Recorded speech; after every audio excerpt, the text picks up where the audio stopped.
মায়ার নবী বলে, ওগো সাহাবারা ভালো কইরা শোনো, কোন বান্দা বান্দি যদি একবার সুবহানাল্লাহ বলে রে, তার আমলনামায় কমসে কম 1000 নেকির কম আর জমা হইতে পারে না। একবার বলছেন, বলার সাথে সাথে জান্নাতের ভিতরে একটা ফল বৃক্ষ গাছ আপনার আমার নামে আল্লাহ রোপণ কইরা দিছেন। দুইবার বলছেন, 2টা গাছ রোপণ করে দিছেন কে? তিনবার বলছেন, 3টা গাছ রোপণ করে দিছেন কে? আল্লাহ পাক রব্বুল আলামিন। বলো গো হাবিব গো, ভালো কইরা শোনো, মায়ার নবী বলো গো সাহাবারা ভালো কইরা শোনো, কোন বান্দা বান্দি যদি দুনিয়ার জমিনে একবার সুবহানাল্লাহ তেলাওয়াত করে, তার নামে একটা জান্নাতের ভিতরে ফল বৃক্ষ গাছ রোপণ হয়ে যায়। ওই গাছের ছাওয়া যদি একটা তেজি শিয়াল ঘোরারে 500 বছর পর্যন্ত দৌড়ায়, তারপরও তার ছাওয়া অতিক্রম করতে পারবে না। জবান খুলে বলেন, সবাই বলেন, আর জোরে বলেন সুবহানাল্লাহ। প্রিয় ভাইয়ের আমার, বন্ধুরা আমার, তাহলে আল্লাহ জান্নাত দান করবেন যাদের ভিতরে 2টা গুণ আছে রে মুসলমান বাবারা। মায়ার নবী এই জান্নাত মেরাজের রাত্রে ভ্রমণ করার পরে মায়ার নবী সাহাবীদেরকে ডেকে বললেন, ওগো সাহাবারা, আমি মেরাজের রাত্রে স্বচক্ষে এই জান্নাত আমি দেখে আসলাম। ওগো সাহাবারা, এই জান্নাত যদি তোমরা দেখতারে, তাহলে তোমরা দুনিয়ার বাড়ি গাড়ি, দুনিয়ার ছেলে মেয়ে আরামায়েশ, দুনিয়ার ভোগ বিলাস ছাইরা দিয়া তোমরা সকলেই ওই জান্নাতের জন্য পাগল পারা হইয়া যাইতা। এই জান্নাত বানাইছেন কিনা? হ্যাঁ, আল্লাহ। হে আল্লাহ কি এখানে আছে? এ কথা কানা, ওই আল্লাহ কি আছে? তা দিয়ে অনেকে কইতে যান না। বেঈমানের কয় দেয়ার ইজ নো গড, আল্লাহ বলতে কিছু নাই। হ্যাঁ, বেঈমানেরা আজও পর্যন্ত আমার মাওলার কোরআনের ভুল বের করতে পারলো না। আল্লাহ পাক রব্বুল আলামিন বলে, ওগো বেঈমানের দল, ওগো নাস্তিকের দল, ভালো কইরা শোনো, আমি আল্লাহ ফেরাউনকে ক্ষমতা দিলাম, আমি আল্লাহ নমরুদকে ক্ষমতা দিলাম, আমি আল্লাহ সাদ্দাতকে ক্ষমতা দিলাম, আমি আল্লাহ হামানকে ক্ষমতা দিলাম রে, আমি আল্লাহ আবু জাহেলকে ক্ষমতা দিলাম। কিন্তু তাদের ক্ষমতার শুরু আছে, আবার একদিন শেষ হয়ে গেছে। আমি আল্লাহর ক্ষমতার শুরু হবে, আর কোনোদিন শেষ হবে না। ঠিক কি না? তাহলে সবাই উঁচু আওয়াজে বলেন, সবচাইতে বড় কে? আর জোরে বলেন, কে? সবচাইতে বড় হলো আমার আল্লাহ। এই জন্য মাদারীপুরবাসী আমার মুসলমান বাবারা, গভীর মনোযোগ দিয়া শোনো, এদিক সেদিক নড়াচড়া করবা না রে যুবক, কারণ হেদায়াত কিন্তু নবীর হাতও আল্লাহ দেননি, বক্তার হাতও হেদায়াত দেননি রে বাবা। আরে মাইকের আওয়াজটা দিলের সঙ্গে লাগাইয়া রে যুবক, ও আমার পর্দার অন্তরে মা বোনেরা, তোমরা বাজে কথা না বলিয়া রে মাগো, জবানের হেফাজত করিয়া মাইকের আওয়াজটা দিলের সঙ্গে লাগাইয়া রে মাগো, কথাগুলো শ্রবণ করতে থাকো গো। কারণ একটা কথার উপরে যদি আমল করতে পারো, একটা আমলের ওসিলায় আল্লাহ তোমারে নাজাত দিয়া জান্নাতবাসী করে দিতে পারে। হ্যাঁ, ক্ষমতা আছেন আল্লাহ। তাহলে আল্লাহ জান্নাত দেবেন মুমিনকে, আল্লাহ জান্নাত দেবেন যাদের ভিতরে 2টা গুণ পাওয়া যাবে। এই জান্নাত সম্পর্কে আল্লাহ পাক রব্বুল আলামিন বলেন, ওয়ালাকুম ফিহা মা তাশতাহি ওয়ালাকুম ফিহা মা তাদউনা নুজুলাম মিন গফুরির রহিম।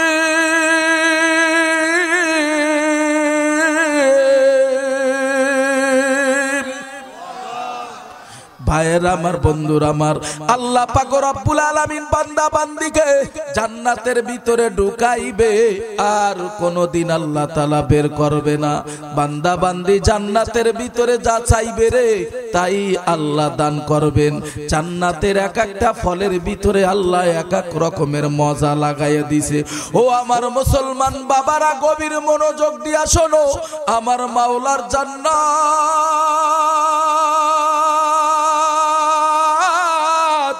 এত সুন্দর জান্নাত, মায়ার নবী বলে, ওগো সাহাবারা, ওই জান্নাতের ভিতরে মানুষগুলাকে আল্লাহ সমবসী বানায় দেবে।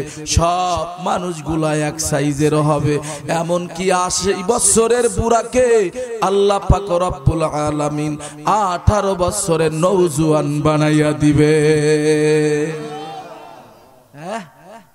দাড়ি ফাঁকা থাকবে না। আল্লাহ পাক রব্বুল আলামিন বলেন, জান্নাত এমন একটা জান্নাত, ভালো কইরা শোনো, ওই জান্নাতের ভিতরে কোন মানুষের কোন দুঃখ বেদনা থাকবে না, কোন কষ্ট কেলেশ থাকবে না। আল্লাহ পাক রব্বুল আলামিন বলেন, সালামুন আলাইকুম তিবতুম ফাদখুলুহা খালিদিন।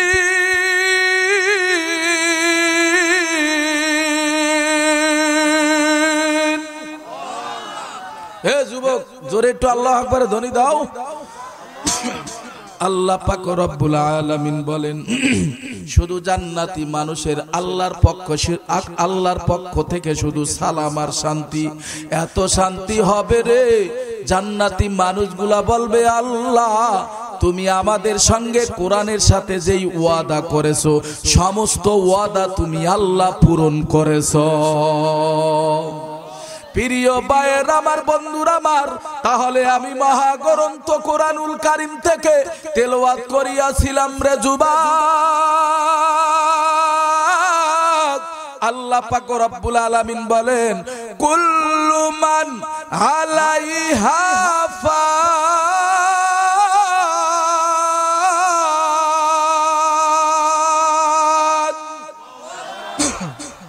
আল্লাহ পাক রব্বুল আলামিন, এই পৃথিবীটা একদিন থাকবে না রে বাবা, সব আল্লাহ ফানা করে দেবেন।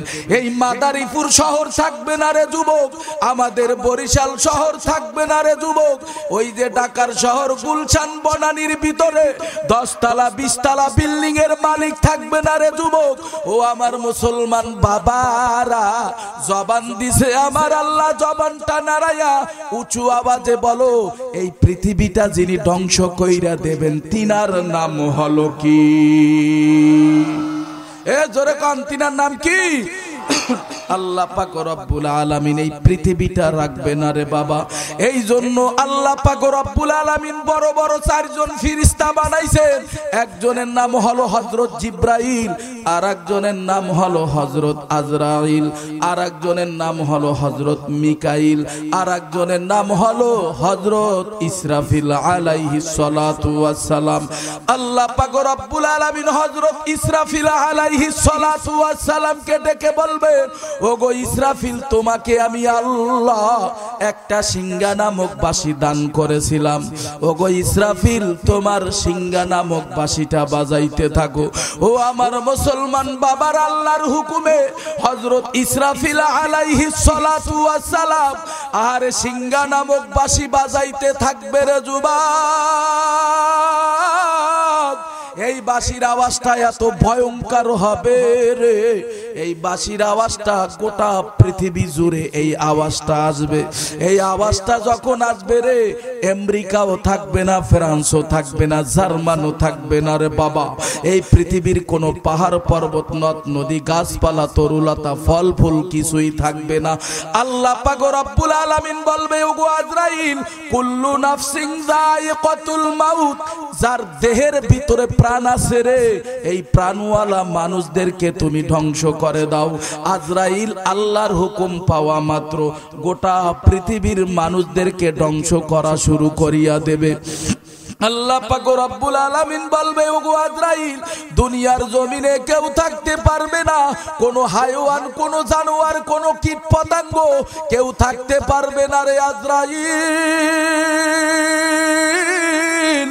ওয়ালাউ কুনতুম ফি বুরুজিম মুশাইয়াদা, শক্ত পাহাড় খনন করিয়া যদি সিন্ধুকের ভিতরে পালায়ন করো, সেখানেও মালাকুল মউত আজরাইল আলাইহিস সালাম হাজির হয়ে যাবে।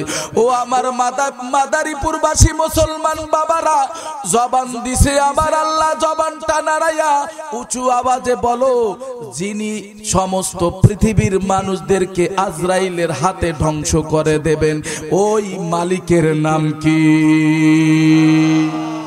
আরো জোরে কর, নাম কি? তিনার নাম হলো আল্লাহ।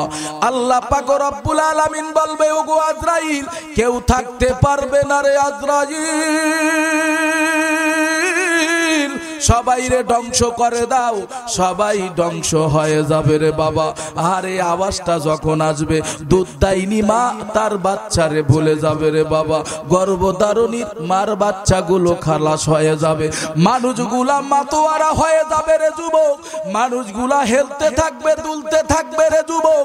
ও আমার যুব সমাজের এলাকার মুসলমান যুবক ভাইয়া, মানুষগুলা ঘোরাফেরা করবে রে যুবক, মানুষগুলাই বিপদ দেখিয়া মানুষগুলা মসজিদে চলে যাবে, আর ওয়াজুটা বানায়া নামাজের মুসাল্লায় দাঁড়াইয়া যাবে।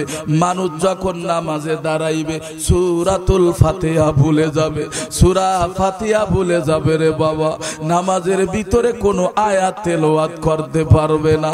মানুষগুলা নামাজ সমাপ্ত করিয়া রে যুবক, আমার মাওলার